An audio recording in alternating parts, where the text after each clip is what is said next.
आज learning with A2 पे physics की 10वीं क्लास और टॉपिक हमारा है इलेक्ट्रोस्टैटिक्स। कल हमने पढ़ाया था तो थोड़ा सा इंट्रोडक्शन दिया। तो हमारे पास इलेक्ट्रोमैग्नेटिज्म कितने पार्ट में बटा हुआ है। तो हमारे पास इलेक्ट्रोमैग्नेटिज्म 2 पार्ट में बटा हुआ था, एक इलेक्ट्रोस्टैटिक्स में था और मैग्नेट में, इलेक्ट्रोमैग्नेट में हमारे पास क्या थे, 2 पार्ट बढ़ गए थे, इलेक्ट्रिसिटी थी और एक मैग्नेट। इलेक्ट्रिसिटी में हमने करा था कि हमारे जब वेलोसिटी हमारे पास कांस्टेंट हो, यानी एक्सेलरेशन जीरो हो, कुछ भी नहीं होगा, तो हमारे पास उसमें इलेक्ट्रिसिटी आती है। और जिसमें कि हमारे पास चार्ज मोशन करे किसी वेरिएबल वेलोसिटी से, यानी कि हमारे पास कहीं ना कहीं वेरिएबल उसका नहीं वेलोसिटी उसकी चेंज होनी चाहिए, कुछ ना कुछ चेंजिंग आनी चाहिए वेलोसिटी में, तो एक्सेलरेशन आएगा, तो उसमें एक्सेलरेशन जीरो नहीं होगा। और कल हमने जो चार्जिंग बताई थी कि हमारे पास चार्ज, क्योंकि सारी की सारी कहानी चार्ज है। इलेक्ट्रोस्टैटिक्स में क्या है, हमारे पास चार्ज जो होता है वो कांस्टेंट होता है, चार्ज जो होता है स्थिर होता है, मतलब वो अपनी जगह फिक्स होता है, मोशन नहीं करता है। तो हमारे पास इलेक्ट्रोस्टैटिक्स में पार्ट है कि हमारे पास चार्जिंग की जो पोजीशन दिखाई जाएगी हमारे पास स्थिर है, कहीं कहीं मोशन भी करेगा, वो बताते रहेंगे कैसे मोशन करता है। तो हमारे पास क्या है, इलेक्ट्रोस्टैटिक्स एक टॉपिक है और पूरा का पूरा है हमारे पास जिसमें कि चार्ज फिक्स हो, कल बताया था। और चार्जिंग के हमारे पास क्या, चार्ज, पहली बात हमें चार्ज का जनरेशन कैसे होती है, चार्ज हमारे पास कैसे जनरेट होता है, कोई बॉडी हमारे पास कैसे चार्जिंग करती है। तो कल पढ़ाया था हमारे पास बॉडी की, यानी कि कोई भी हमारे पास बॉडी है उसकी चार्जिंग।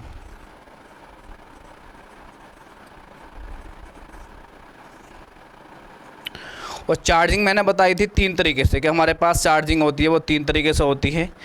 तो पहली हमारे पास क्या है, पहली प्रॉपर्टी है क्या है चार्जिंग की, वो है हमारे पास इंडक्शन, जिसे बोलते हैं हिंदी में हम आवेशन। कह रहे हैं हमारे पास कोई बॉडी है अगर चार्ज होगी तो एक तो आवेशन के द्वारा होती है, पहली स्टेप है ना, पहला पार्ट हमारे पास है। और सेकेंड है हमारे पास कंडक्शन, इसे बोलते हैं हम चालन।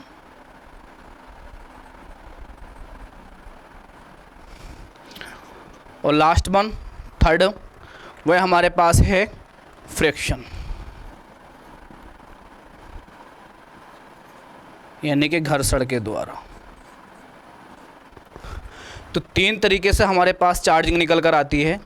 चार्जिंग कैसा होता है, आवेश कैसा चार्ज होता है, हर एक बॉडी अपना आप में न्यूट्रल होती है, चाहे वो कोई सी बॉडी हो, चाहे वो कंडक्टिंग हो या नॉन कंडक्टिंग हो, चालक हो या अचालक हो, हर एक बॉडी अपना आप में न्यूट्रल होती है।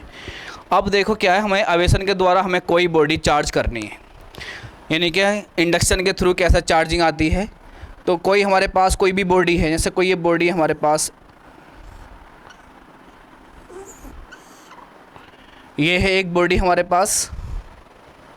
और मेन पर्पज़ क्या है कि हमें पता चलेगा आज इस बात का हमारे पास क्लैरिफिकेशन आएगा, क्लियरिटी आएगी कि हमें इंडक्शन कब लगाना चाहिए, कंडक्शन कहाँ लगता है और हमें फ्रिक्शन कहाँ लगाना चाहिए। यानी कि इंडक्शन से कब कोई बॉडी मतलब चार्जिंग आएगी, यानी कोई बॉडी हमारे पास आवेशित होगी, ऋणावेशित, वो आवेशन से कैसे होती है। कोई बॉडी हमारे पास चालन के द्वारा ऋणावेशित और धनावेशित कैसा होती है।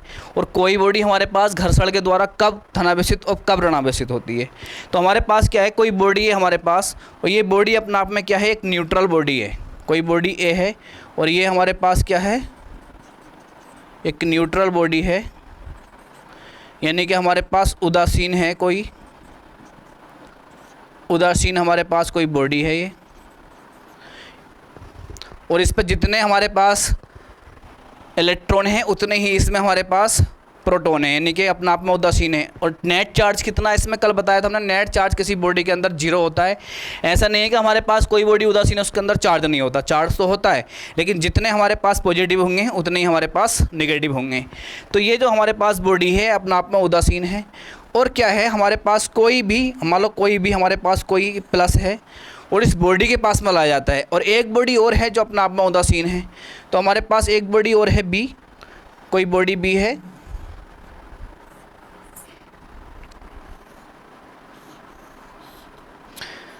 ये बॉडी है कोई बी, और ये भी अपना आप में क्या है, एक उदासीन बॉडी है। ये भी अपना आप में एक उदासीन बॉडी है। दोनों ही बॉडी हमारे पास क्या हैं, उदासीन है। ऐसा करते हैं, इस बॉडी को मैंने क्या करा, इस बॉडी के टच में ला कर रख दिया। तो इस बॉडी के टच में ला कर रखूँगा तो हमारे पास क्या है, ये बी बॉडी है, जो ये बॉडी थी अपना आप में उदासीन, अब क्या होगा, आवेशन क्या करता है, देखो आवेशन क्या है, हमारे पास जितने इसमें धनायन होंगे इसके कारण कोई हमारे पास पॉइंट चार्ज है या कोई हमारे पास और भी एक बॉडी है जो पॉजिटिवली चार्ज है। पहले से कोई मैंने बॉडी ला रखी है, वो हमारे पास क्या चार्जिंग यानी कि हमारे पास आवेशित है। और कैसी आवेशित है, धनावेशित है। या हमारे पास कोई पॉइंट चार्ज है, तो क्या है हमारे पास जो इसके ऋणायन हैं वो इसकी तरफ अट्रैक्ट करने की सोचेंगे ऐसे, और जो इसके धनायन हैं वो इससे रिपल्सन करेंगे यानी कि प्रत्याकर्षण करेंगे। तो वो क्या है, इसमें होकर यहाँ पे प्लस के इधर जाएंगे,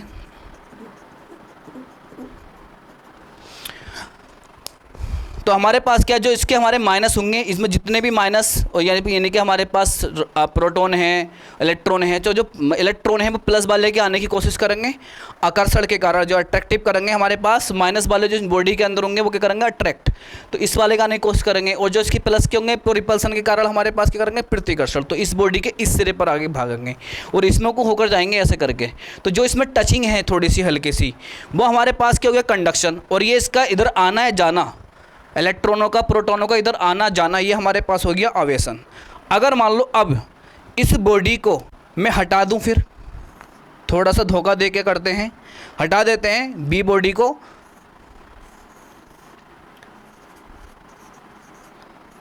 जो बॉडी बी थी अब इस पे कितने आ गए, इस पे ये हो गए, इसमें से भी गए होंगे तेरे को धनायन।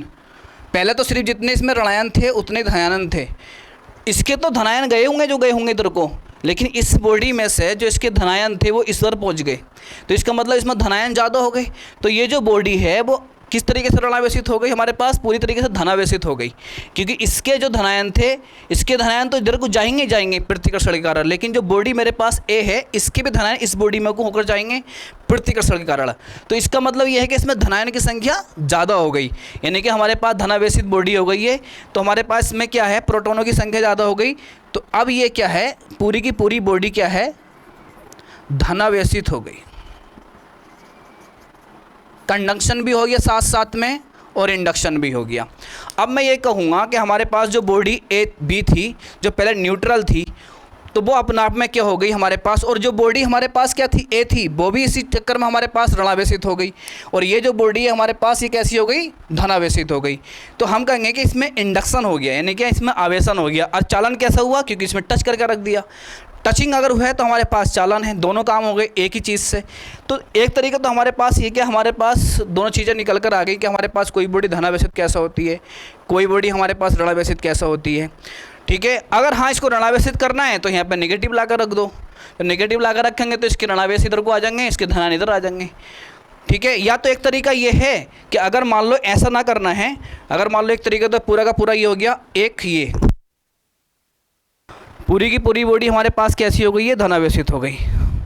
अब ये पूरी पूरी बात समझने की है, इम्पोर्टेंट बात तो अब है।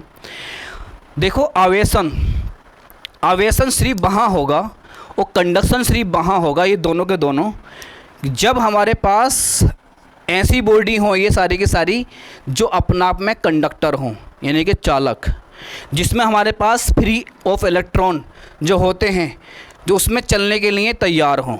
यानी कि जितनी भी ये आवेशन और इंडक्शन, अगर आवेशन और इंडक्शन है तो तभी होगा आवेशन और इंडक्शन। ये नोट करने की बात है, इंपॉर्टेंट है, नोट बनाकर लिखेंगे हम कि हमारे पास जो आवेशन है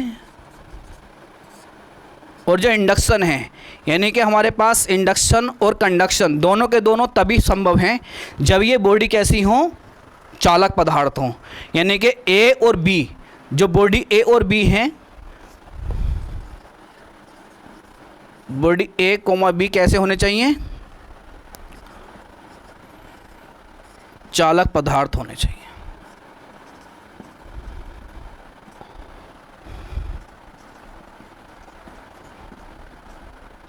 यानी कि बॉडी ए और बी हमारे पास कैसे हों, चालक। चालक पदार्थ क्या होते हैं, जिसमें नंबर ऑफ इलेक्ट्रॉन क्या होते हैं, चलने के लिए फ्री होते हैं। थोड़ा सी हमारे पास हुआ तो इन्हें थोड़ा सी फोर्स महसूस हुआ, वो चलने के लिए फ्री हो गए, तो वो क्या होते हैं, हमारे पास चालक पदार्थ होते हैं, जिसमें करंट का हमारे पास प्रभाव भी हो जाता है आसानी के साथ। वो तो बात की बात है, करंट इलेक्ट्रिसिटी में पढ़ेंगे। तो क्या है कि कोई बॉडी अगर हमारे पास, कोई भी बॉडी हमारे पास अगर एक तरीका और है, या तो ऐसे कर लो, या फिर एक तरीका और है कि इस पे यहाँ पे आप क्या ला कर रख दो, ऋणायन, कोई 0.4 रख दो यहाँ पर ऋणायन, जब ऋणायन 0.4 रखोगे तो इसके प्लस के इसकी तरफ अट्रैक्ट हो जाएंगे, उसके और माइनस के इधर प्रतिकर्षण कर देंगे। तो हमारे पास हम कह देंगे ये बॉडी हमारे पास तब भी धनावेशित हो जाएगी। या तो इस तरीके को फॉलो कर लो या इस तरीके को फॉलो कर लो, आपकी मर्जी है, आप कैसे भी कर सकते हो। यानी कि दो तरीके से ये बॉडी हो गई, चालन का चालन हो गया और इंडक्शन का इंडक्शन हो गया। लेकिन इंडक्शन और कंडक्शन सिर्फ उसी बॉडी में संभव है जिसमें कि हमारे पास चालक पदार्थ होते हैं। फिर क्या है हमारे पास, अगर जो अचालक पदार्थ होते हैं, ये नोट करने की बात है, नहीं बॉडी ए और बी चालक पदार्थ होने चाहिए, तो इंडक्शन और कंडक्शन जो होगा सिर्फ की सिर्फ चालक पदार्थ में होगा। ठीक है। अब क्या है हमारे पास जो घर्षण है, घर्षण, अगर मान लो कहीं हमारे पास चालक पदार्थ नहीं है और हमें कोई बॉडी आवेशित करनी है, ऋणावेशित करनी है, धनावेशित करनी है। इंपॉर्टेंट बात समझने की ये है कि कोई बॉडी हमको धनावेशित करनी है और ऋणावेशित करनी है और वो बॉडी चालक पदार्थ नहीं है, तो उसका जो हमारे पास आवेशित और ऋणावेशित जो होगा वो होगा घर्षण के थ्रू। उसका आवेशित होना या ऋणावेशित होना वो फॉलो करेगा हमारे पास किसको, घर्षण के थ्रू। ये तो हमारे पास आवेशन, नोट आना चाहिए कि हमारे पास कभी कभी आ जाता है कि आवेशन और यानी कि इंडक्शन और कंडक्शन यानी कि आवेशन और चालन किस में संभव है। ऐसे पदार्थ जो चालक पदार्थ होते हैं उसी में आवेशन और हमारे पास क्या है, चालन संभव होता है। लेकिन कुछ पदार्थ ऐसे भी होते हैं जो हमारे पास चालक पदार्थ ना हो, जो अचालक हों। तो अचालक पदार्थों में जो हमारे पास धनावेशित और ऋणावेशित करने का तरीका है वो होगा घर्षण अप्लाई, हमें घर्षण अप्लाई करना पड़ेगा। ठीक। अब क्या है हमारे पास, जैसे घर्षण के थ्रू में कोई बॉडी है, अब क्या है तो वो अचालक होगा। अचालकों में अगर कर सकते हैं हम चालक में भी घर्षण के थ्रू। ठीक है।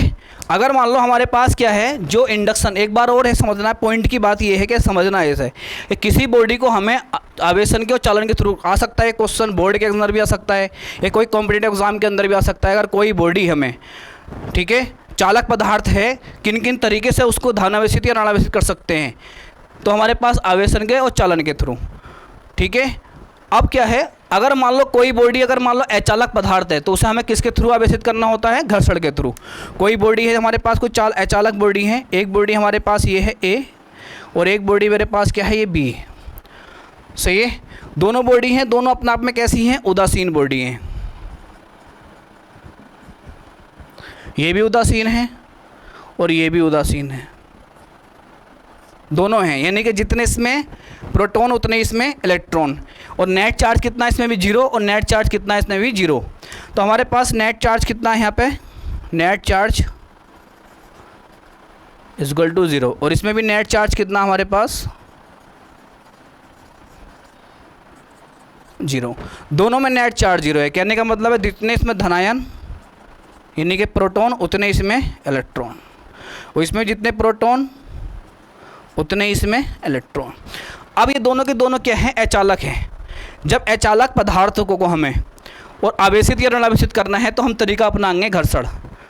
ठीक है। चालक पदार्थों में एक बात ध्यान रखना, अचालक पदार्थों में आवेशन के थ्रू ऋणावेशित नहीं कर सकते और चालन के थ्रू ऋणावेशित या धनावेशित नहीं कर सकते। मोस्ट इंपॉर्टेंट बात नोट करके लिखने की ये है कि हमारे पास जो है कोई पदार्थ, और पदार्थ ऐसे हों हमारे पास, कोई ऐसे हों कि अचालक पदार्थ हों। जब अचालक पदार्थ होते हैं तो हम उनको धनावेशित या ऋणावेशित ना तो चालन आवेशन के थ्रू कर सकते हैं, ना ही चालन के थ्रू से कर सकते हैं। उन्हें हम कर सकते हैं सिर्फ घर्षण के थ्रू, क्योंकि ये जो हमारे पास वजह है, क्योंकि इनमें जो हमारे पास फोर्स होता है, चालक पदार्थों में जो फोर्स होता है वो बहुत स्ट्रॉन्ग लगा हुआ होता है यहाँ पे। यानी कोई भी बॉडी इनके पास आवे, इन पे कोई फर्क पड़ता नहीं है। तो आवेशन के थ्रू ना तो इधर आएंगे और नए पॉजिटिव इधर जाएंगे। अगर मैंने कोई यहाँ पे कोई 0.4 रख दे प्लस का, तो ऐसा नहीं है प्लस के इधर आ जाएंगे, ये ऐसा नहीं है। इसमें जितने धनायन थे इतने ऋणायन हो गए, यानी कि जितने पॉजिटिव इतने नेगेटिव। लेकिन ऐसा नहीं है कि अचालक पदार्थ इनके बीच में जो फोर्स लगता है वो बहुत स्ट्रॉन्ग होता है, यानी कि चल नहीं पाते। तो फिर अगर चलेंगे कैसे करेंगे, तो इन दोनों को आपस में ऐसे घर्षण करेंगे और दोनों को रगड़ देंगे। ऐसे दो मार्कर हैं ये, और मैंने ऐसा इस पर कर दूंगा, दोनों अचालक हैं। तो ये एक तरीके से क्या हो जाएंगे, आवेशित। एक बॉडी क्या हो जाएगी, ऋणावेशित, एक बॉडी क्या हो जाएगी, धनावेशित। तो अगर मैंने इन्हें रगड़ दिया और रगड़ने के बाद यहाँ पे इनकी कराई मैंने फ्रिक्शन ऐसा करके, ये बॉडी ए है, ये बॉडी बी है, और रगड़ने के बाद एक पे धनायन पहुँच जाएंगे और एक पे ऋणायन ज़्यादा पहुँच जाएंगे। तो हमारे पास क्या हो जाएगा, ये रगड़ा, और ये इस टाइम क्या हो गया इनमें, यहाँ पे ये हो गया घर्षण, घर्षण हो गया। और कैसे पदार्थ है दोनों की दोनों बॉडी कैसी थी, अचालक पदार्थ थी। अब मैं जैसे इन अलग रखूँगा घर्षण करके, तो एक बॉडी, दोनों ही बॉडी आवेशित हो जाएंगी। एक हो जाएगी ऋणावेशित, एक हो जाएगी धनावेशित। कोई सी भी ऋणावेशित हो सकती है, कोई सी भी धनावेशित हो सकती है। ये नहीं कह सकते कि ए बॉडी होगी धनावेशित, ए ऋणावेशित भी हो सकती है। ये नहीं कह सकते कि बॉडी बी होगी ऋणावेशित, बॉडी बी धनावेशित भी हो सकती है। ठीक है, तो मैं कहने लगा कि हमारे पास ये हो गई, इस पर पॉजिटिव चार्ज ज़्यादा आ गए तो ये हो गई मेरे पास धनावेशित, और इस पर नेगेटिव चार्ज ज़्यादा आ गए तो ये हो गई मेरे पास ऋणावेशित। यानी कि ये हो गई नेगेटिवली चार्ज और ये हो गई पॉजिटिवली चार्ज, दोनों ही बॉडी चार्ज हो गई। ठीक है, अब क्या है, तो अब ये कहेंगे कि हमारे पास जो फ्रैक्शन के, अब ये दोनों के दोनों कैसे थे, अचालक पदार्थ थे, यानी कि नॉन कंडक्टर थे। ये दोनों के दोनों, ये बॉडी भी नॉन कंडक्टर थी और ये वाली बॉडी भी नॉन कंडक्टर थी, दोनों की दोनों अचालक पदार्थ थे।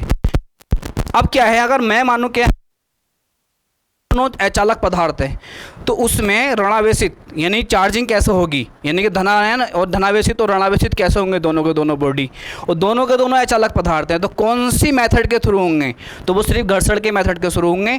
अब यानी इंडक्शन के और कंडक्शन के थ्रू नहीं हो सकता। कंडक्शन के थ्रू और इंडक्शन के थ्रू जो होता है बॉडी का पॉजिटिवली चार्ज होना, नेगेटिव चार्ज होना, वो होता है चालक पदार्थों में, जिसमें कि नंबर ऑफ इलेक्ट्रॉन फ्री जो होते हैं वो चलने के लिए स्वतंत्र हों। इसमें स्वतंत्र नहीं होते हैं, इसमें हमारे पास इनका जो फोर्स होता है, इनके बीच में जो होता है फोर्स होता है वो वेरी वेरी बहुत स्ट्रॉन्ग होता है। तो हमारे पास क्या, इसमें भी यही है कि इसमें जो हमारे पास अब क्या होगा, इसमें जब चलने के लिए स्वतंत्र नहीं होते तो आवेशन और चालन तो ले नहीं सकता, क्योंकि यहाँ पे क्या देखो टचिंग भी नहीं करा मैंने पॉइंट चार्ज, और ये आपस में क्या हुआ, इधर को आने शुरू हो गए खुद पे खुद बिना घर्षण के। ठीक है, आप चाहे इस बॉडी को हटा दो तो इस बॉडी के आ जाएंगे खाली, लेकिन इसमें क्या था, मैंने कंडक्शन और इंडक्शन दोनों एक साथ दिखा दिए। ठीक है, खाली मैंने कंडक्शन दिखाऊंगा तो इन दोनों को संपर्क में रख दूंगा, और इंडक्शन दिखाऊंगा तो किनका चलना, किसी को देखकर अट्रैक्ट होना, प्लस का हो तो माइनस की तरह अट्रैक्ट हो जाएंगे, और ये माइनस का होता तो इधर प्लस के अट्रैक्ट हो जाते।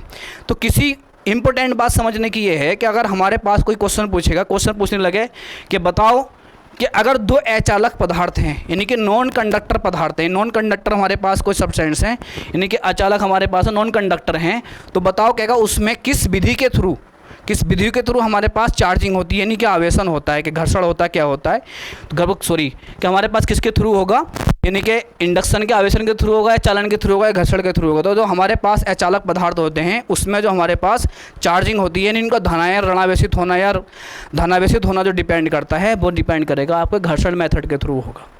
इसे वेरी वेरी मोस्ट इंपॉर्टेंट बात है। और हमारे पास क्या है, अगर चालक पदार्थ हैं तो उनका हमारे पास आवेशन भी हो सकता है और कंडक्शन भी यानी कि चालन भी हो सकता है, इंडक्शन और कंडक्शन दोनों हो सकते हैं, लेकिन अचालक पदार्थों में ये सुविधा उपलब्ध नहीं है। तो हम क्या करेंगे, उन्हें क्या करेंगे, घर्षण के थ्रू करेंगे। दो बॉडी लेंगे, दोनों अचालक पदार्थ लेंगे, घर्षण करेंगे तो हमारे पास इसमें ट्रांसफ़र हो जाएंगे। अब क्या है इसमें, इसका मतलब ये इसमें इलेक्ट्रॉन आए होंगे जब भी तो ये ऋणावेशित हुई है, नंबर ऑफ इलेक्ट्रॉन ज़्यादा हो गए होंगे, इसमें आ गए होंगे और इसमें से निकल के इसमें आ गए होंगे, तो इसमें इलेक्ट्रॉन निकल गए, इसका मतलब ये धनावेशित हो गई, और इसमें इलेक्ट्रॉन आ गए, इसका मतलब ये ऋणावेशित हो गई। तो किसी बॉडी का आवेशित होना या ऋणावेशित होना इलेक्ट्रॉन के ऊपर डिपेंड करता है, प्रोटॉन के ऊपर डिपेंड नहीं करता। सही है, तो क्या है, अब देखो अगर मैं कहने लगूँ इसमें जब इलेक्ट्रॉन आए, इसमें से इलेक्ट्रॉन निकल गए थे उतने की उतने, अब क्या इसमें इलेक्ट्रॉन चले गए तो ये ऋणावेशित हो गई। तो इलेक्ट्रॉन आए हैं इसमें, तो इलेक्ट्रॉन अपने साथ मास भी लेकर आया होगा, ये बात मैंने कल भी समझाई थी आप लोगों को कि ये मास भी लेकर आया होगा। तो इसमें क्या होगा, मास बढ़ जाएगा, क्योंकि इलेक्ट्रॉन का और चार्ज का जो आवेश होता है इसका दोनों का एक साथ ट्रांसफ़र करता है मास को भी। तो यहाँ पे जो ट्रांसफ़र होगा तो यहाँ पे मास ज़्यादा हो जाएगा क्योंकि इलेक्ट्रॉन इसमें बढ़ गए।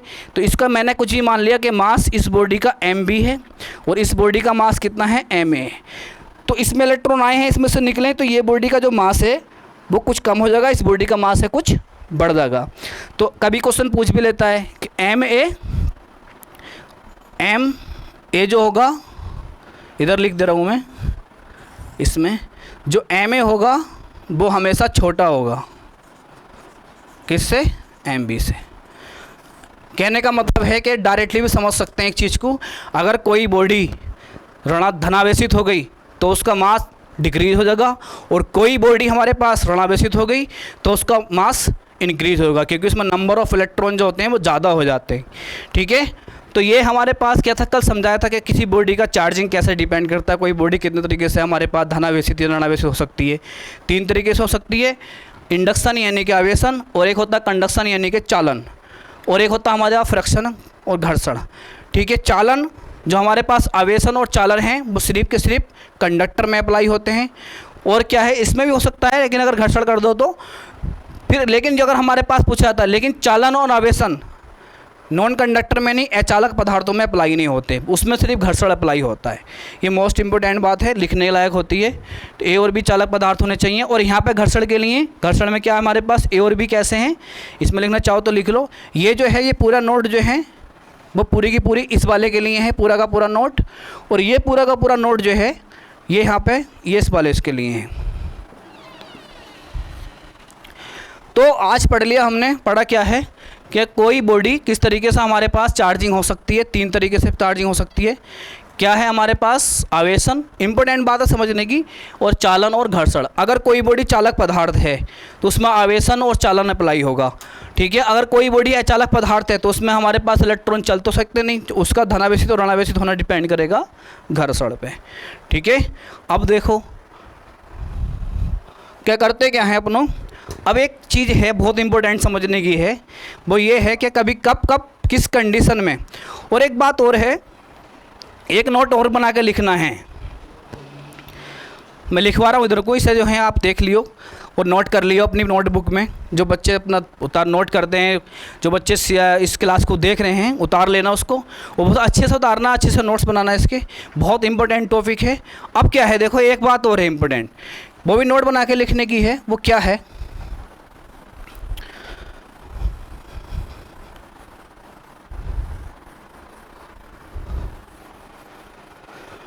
वो बात ये है हमारे पास, ये क्या है, ये एक पॉइंट चार्ज है और ये क्या है, एक बॉडी है। ये एक पॉइंट चार्ज है और ये एक बॉडी है। अब हमेशा याद रखने वाली बात ये है, नोट बना के ही लिख सकते हो आप चाहें तो, इम्पोर्टेंट बात है बहुत। ये सारे के सारे क्या होते हैं, एक कॉन्सेप्चुअल है, बेस है आपका बेस अगर मजबूत है तो आप फिजिक्स आपके आसानी समझ में आएगी। और इतना कुछ है भी नहीं फिजिक्स में देखा जाए तो, कि 12th तक की नहीं है। और नीट वगैरह आप IIT JEE एडवांस उठाने लगो तो उसकी बात अलग है। तो देखो क्या है, एक बात और है, देखो यहाँ पे जो हमारे पास मैंने जो फ्रिक्शन करा है, आवेशन करा है, चालन करा है, वो यहाँ पे कोई ना कोई बॉडी ली है, कोई ना कोई बॉडी, यानी यहाँ पे पॉइंट चार्ज है लेकिन यहाँ पे कोई ना कोई बॉडी है। अगर अब आप आवेशन या आप चालन करोगे तो उस ये आवेशन और चालन, एक तो क्या हमारे पास कंडक्टर तो होने चाहिए, यानी चालक तो होने चाहिए, लेकिन साथ ही साथ में ये कोई ना कोई बॉडी हो, पॉइंट चार्ज नहीं हो, चाहिए कोई ना कोई क्या हो, ये एक बॉडी हो, पॉइंट चार्ज नहीं होनी चाहिए। ये बहुत इंपॉर्टेंट बात है, यानी कि हमारे पास आवेशन और चालन,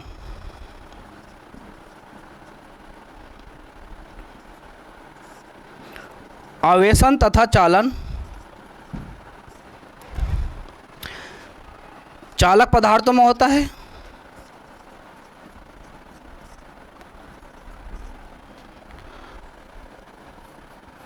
आवेशन तथा चालन चालक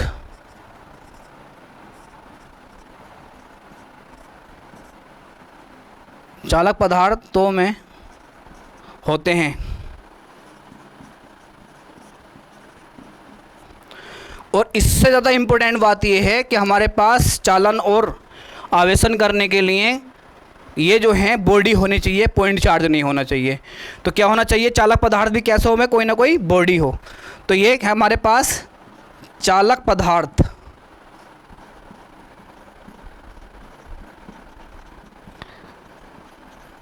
कोई बॉडी होनी चाहिए, कोई बॉडी होनी चाहिए, पॉइंट चार्ज नहीं होना चाहिए।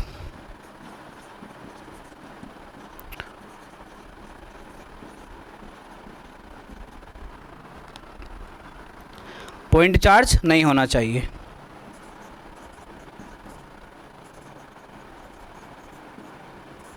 ये इम्पोर्टेंट बात है, यानी कि हमारे पास जब भी आवेशन और चालन होगा तो वो हमारे पास चालकों में अप्लाई होगा, और साथ ही साथ पॉइंट चार्ज नहीं होनी चाहिए, कोई ना कोई बॉडी होनी चाहिए, क्योंकि बॉडी के अंदर पॉजिटिव और नेगेटिव दोनों उपलब्ध होते हैं। पॉइंट चार्ज क्या होता है, एक पॉइंट चार्ज है, सही है, तो उसमें आवेशन या चालन आप कर ही कह सकते हो, एक पॉइंट चार्ज है ना, तो हमारे पास इनका चलना धलना जो होता है बहुत सारे इलेक्ट्रॉनों का होता है और बहुत सारे प्रोटॉनों का होता है। तो हमारे पास क्या है कि ये जो है बॉडी के लिए ही एप्लीकेबल होंगे आवेशन और चालन, पॉइंट चार्ज के लिए उपलब्ध नहीं होंगे, और किसके लिए होंगे? चालक पदार्थों के लिए होंगे। दोनों वेरी वेरी मोस्ट इंपॉर्टेंट बात है, ठीक है नहीं? तो ये है, नोट है। कभी कभी पूछ लेता है कि हमारे पास बताओ, क्वेश्चन पूछ लेगा आपसे, ऑब्जेक्टिव में पूछ लेगा।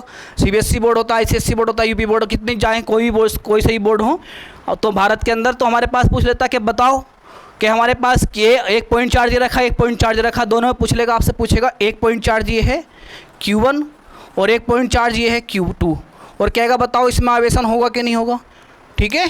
तो आवेशन या चालन होने के लिए कोई ना कोई एक बॉडी होनी चाहिए, सही है? ये तो दोनों ही पॉइंट चार्ज हो गए, तो इसमें ना तो आवेशन होगा ना ही चालन होगा, ठीक है? तो इसमें ना तो आवेशन हो सकता है और ना ही चालन हो सकता है। पॉइंट चार्ज में संभव नहीं है, बॉडी के लिए संभव है, और चालन भी बॉडी के लिए संभव है, और आवेशन भी बॉडी के लिए संभव है। और फिर बॉडी होनी चाहिए और चालक पदार्थ होने चाहिए, और चालक पदार्थ के साथ साथ कोई बॉडी होनी चाहिए चालक पदार्थों की, पॉइंट चार्ज नहीं होना चाहिए, ठीक है ना? तो ये बहुत इंपॉर्टेंट बात थी। अब देखो क्या है,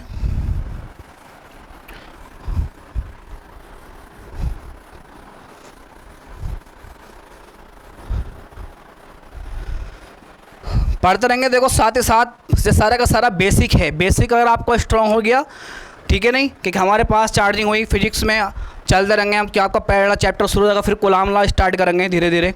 उससे पहले थोड़ी एक बात इंपॉर्टेंट क्या है, देखो हमारे पास इंपॉर्टेंट बात ये है कि हमारे पास कभी कभी प्लस प्लस जो होते हैं वो क्या करते हैं? प्रतिकर्षण, यानी कि रिपल्सन करते हैं। और एक होता है हमारे पास माइनस माइनस, माइनस माइनस होंगे, तो ये भी क्या करेंगे? हमारे पास प्रतिकर्षण करेंगे। लेकिन प्लस और माइनस होंगे, प्लस और माइनस होंगे, तो ये क्या करेंगे? हमारे पास ये करेंगे आकर्षण।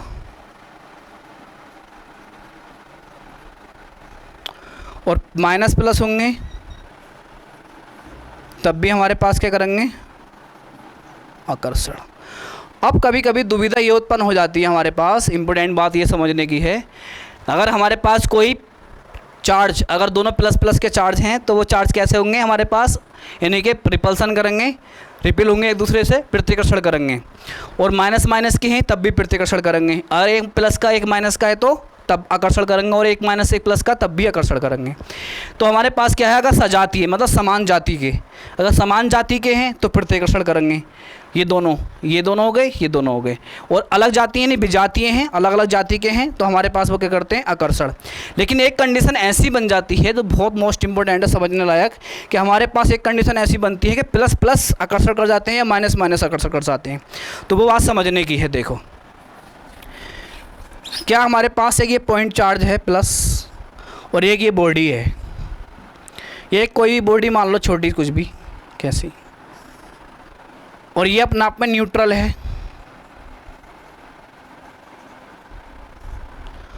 न्यूट्रल मतलब उदासीन है, जितने इसमें पॉजिटिव उतने इसमें नेगेटिव, उदासीन है। यानी प्लस माइनस ऐसे लगभग बराबर बराबर है दोनों में, उदासीन बॉडी है कोई। अब क्या है हमारे पास, और उदासीन क्या है, पता लग रहा है कि हमारे पास ये भी पॉजिटिवली चार्ज है, ऐसा मान लो ये भी हमारे पास क्या है, एक तरीके से पॉजिटिवली चार्ज है। कह देगा आपसे कि एक बॉडी है और वो भी चार्जिंग है, और कैसी है? पॉजिटिवली चार्ज है।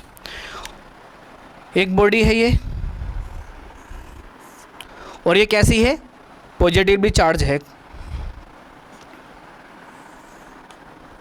ये चार्ज है, यानी आवेशित है। और कैसी आवेशित है? धनावेशित है, ये धनावेशित है। और एक हमारे पास क्या है, एक ये है प्लस, और ये भी धनावेशित है और ये भी धनावेशित है। तो आपसे कहेगा इसमें फोर्स बताओ कौन सा होगा, तो आप ये है कि धनावेशित होगी बॉडी, आप एकदम लगा दोगे कि हमारे पास ये जो है इसमें जो रिपल्सन करेंगे, क्योंकि प्लस प्लस ये बॉडी भी हमारे पास धनावेशित है। लेकिन इसमें अट्रैक्शन भी हो सकता है। अट्रैक्शन किस कंडीशन में हो सकता है वो समझने की बात है, यानी कि जो इसमें फोर्स लगेगा वो अट्रैक्शन लगेगा, यानी कि आकर्षण बल लगेगा। कब लग सकता है? देखो हर कंडीशन में नहीं, सिर्फ एक स्पेशल केस है, सिर्फ आकर्षण बल लगेगा। और वो कैसे लगेगा? देखो ये तो पॉजिटिवली चार्ज है ही जो है, ये वाली बॉडी भी, और यहाँ पे हमारे पास कोई प्लस आवेश यहाँ पर लाकर रख दिया, तो इसके जो हमारे पास ये हमारे पास बॉडी है, और ये बॉडी है कैसी?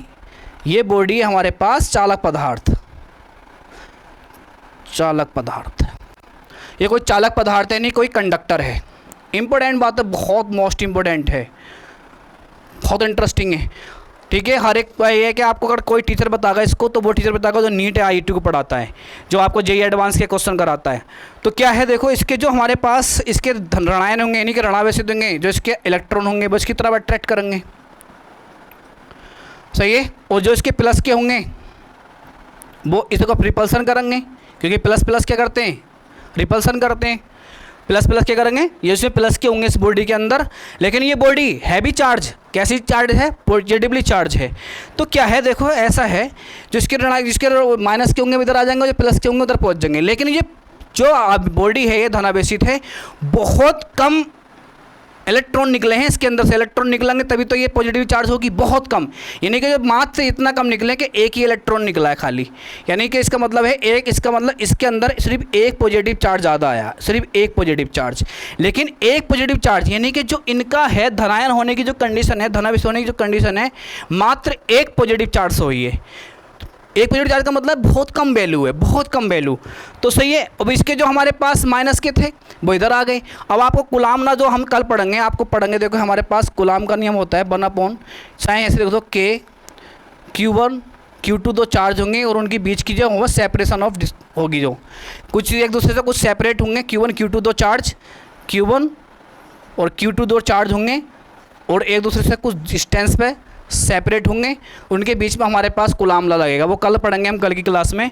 तो देखो क्या है, इस वाले पॉइंट चार्ज से ये डिस्टेंस है R और इस वाले ही पॉइंट चार्ज से यहाँ से ये डिस्टेंस मान लो R2।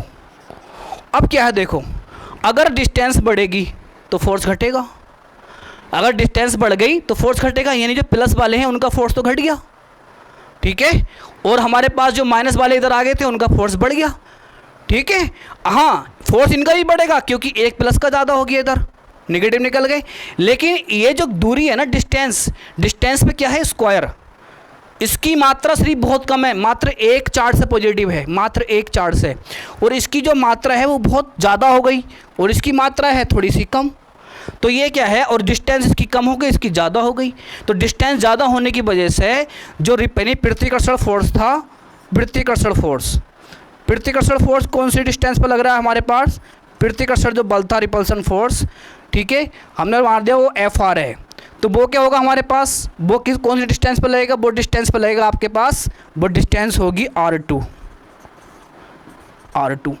और जो हमारे पास अट्रैक्टिव फोर्स है यानी कि जो आकर्षण बल है,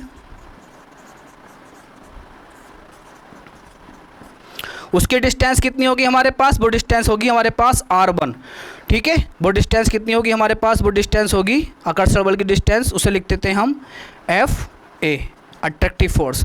उसकी डिस्टेंस कितनी होगी हमारे पास R2, तो इसकी डिस्टेंस हो जाएगी हमारे पास R1, सॉरी।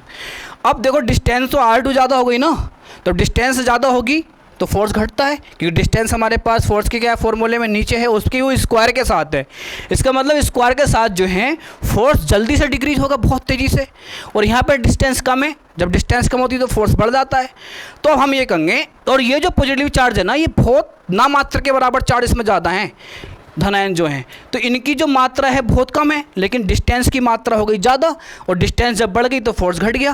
और जब फोर्स इतनी जल्दी, देखो इतनी जल्दी इसका फोर्स, यानी इसका फोर्स जो है वो जल्दी से डिक्रीज हुआ, और इसका फोर्स इतनी जल्दी डिक्रीज हो नहीं पाया क्योंकि इसकी डिस्टेंस कम है। डिस्टेंस कम है इसका मतलब फोर्स ज़्यादा होगा, इसकी डिस्टेंस बढ़ गई मतलब इसका फोर्स कम होगा। तो देखो अब क्या है, यहाँ पे एक बॉडी देखो, ये भी पॉजिटिवली चार्ज थी पहले से ही, ये भी पॉजिटिवली चार्ज थी, ये धनावेशित थी और ये भी धनावेशित था, लेकिन फिर भी इन दोनों के बीच में आकर्षण बल लग गया। ये बहुत मोस्ट इंपॉर्टेंट बात है। ये क्वेश्चन पूछा गया आपका नीट वगैरह में पूछा जाता है क्वेश्चन बहुत, कि कब किस कंडीशन में प्लस प्लस आकर्षण कर सकते हैं, किस कंडीशन में माइनस माइनस आकर्षण कर सकते हैं, जबकि ऐसा होता नहीं है। ये तो बड़ी दुविधा वाली बात हो गई, ठीक है। बहुत से तो यही सिर्फ अपने मत्था मारेंगे, बोले ये क्या हो रहा है भाई, ये क्या हो रहा है, ये कैसे कैसे प्लस प्लस आकर्षण कर गए, माइनस माइनस कैसे आकर्षण कर गए। अब इंपॉर्टेंट बात ये है, देखो इसका फोर्स घटेगा कि उसकी डिस्टेंस घट गई। इंपॉर्टेंट बात ये है, जब भी इस कंडीशन में होगा, मोस्ट इंपॉर्टेंट बात सुनने की बात अब है, तो ये जो है ना, ये एक बॉडी होनी चाहिए, तभी है। अगर देखो ऐसे प्लस प्लस, अब देखो क्या ये प्लस था, ये भी प्लस था, पूरा का पूरा ये प्लस था, यानी कि चार्ज था कैसा, धनावेशित, और ये भी धनावेशित, लेकिन फोर्स कैसा लग गया, आकर्षण, क्योंकि नेट फोर्स लगाओगे तो नेट फोर्स जो है इधर वाला ज़्यादा होगा, क्योंकि ये ज़्यादा लग रहा है, क्योंकि दूरी कम है। ठीक है, अगर मैं कहने लगूँ कि नेट फोर्स बताओ तो नेट फोर्स आपका जो लगेगा वो इधर की तरफ लग जाएगा। ठीक है, क्योंकि इसका फोर्स क्या है, कम। जैसा मान लो एक फोर्स लग रहा है इधर और एक फोर्स लग रहा है इधर, ये लग रहा है हमारे पास एफ आर रिफ्लेक्ट यानी कि रिपल्सन, और ये लग रहा है एफ ए यानी कि अट्रैक्शन। अब फोर्स ज़्यादा कौन सा होगा, नेट फोर्स निकालेंगे, तो नेट फोर्स निकालेंगे हम, तो ऐसे करेंगे नेट फोर्स एफ बराबर आप करोगे F A minus F R, यानी जो अट्रैक्शन वाला है वो ज़्यादा हो जाएगा कि उसकी दूरी कम है। सही है, तो जब नेट फोर्स इधर को लग गया हमारे पास ऐसे लगा, तो ये जो इन दोनों के बीच का नेट फोर्स आया तो इधर को अट्रैक्ट कर देगा, ये इसके अट्रैक्ट करेगा तो आकर्षण बल लग गया, जबकि बॉडी जो ही पॉजिटिवली चार्ज थी। सही है, तो अब क्या है, जब भी हमारे पास कंडीशन आ गई कि हमारे पास कब ये जो है एक दूसरे को अट्रैक्ट कर सकते हैं, प्लस प्लस या माइनस माइनस, जबकि प्लस प्लस रिपल्सन करते हैं, प्रतिकर्षण करते हैं, माइनस माइनस प्रतिकर्षण करते हैं, लेकिन इसमें अट्रैक्ट कर गए। लेकिन कंडीशन कब आ गई, जब हमारे पास ये कोई बॉडी हो। पॉइंट चार्ज के लिए संभव नहीं है। पॉइंट चार्ज के लिए हमेशा जैसे ये पढ़ रहे हैं ना, पॉइंट चार्ज में प्लस प्लस प्रतिकर्षण करेंगे, माइनस माइनस प्रतिकर्षण करेंगे, वैसे तो इसमें भी कर जाते हैं, लेकिन ये कंडीशन है, सिर्फ ये कंडीशन क्या है, ये कोई ना कोई बॉडी होनी चाहिए, और वो बॉडी भी कैसी हो, चालक पदार्थ हो। वो बॉडी भी कैसी होनी चाहिए, चालक पदार्थ। मोस्ट इंपॉर्टेंट बात है ये कि बॉडी भी कैसी होनी चाहिए, वो चालक पदार्थ है होनी चाहिए, और बॉडी होनी चाहिए, कोई पॉइंट चार्ज नहीं होना चाहिए। पॉइंट चार्ज होंगे तो ये संभव नहीं है, पॉइंट चार्ज के लिए यही संभव है, ये तो है ही हमेशा, ये तो लगेगा ही ये। लेकिन अगर एक प्लस हो और एक हमारे पास कोई बॉडी हो और नामात्र की हमारे पास चार्जिंग हो, नामात्र की, तो हमारे पास क्या है, प्लस प्लस अट्रैक्ट कर सकते हैं, माइनस माइनस भी अट्रैक्ट कर सकते हैं, जबकि ऐसा होता नहीं है। ये बहुत इंपॉर्टेंट बात है, वेरी वेरी मोस्ट इंपॉर्टेंट बात है ये, और बहुत अंदर की बात है फिजिक्स के अंदर। ठीक है, बाकी आपको जो है नोट करते रहिए, अपना रजिस्टर बनाते रहिए, कॉपी में नोट करो, पढ़ो मेहनत से, और मिलते हैं फिर कल। ठीक है।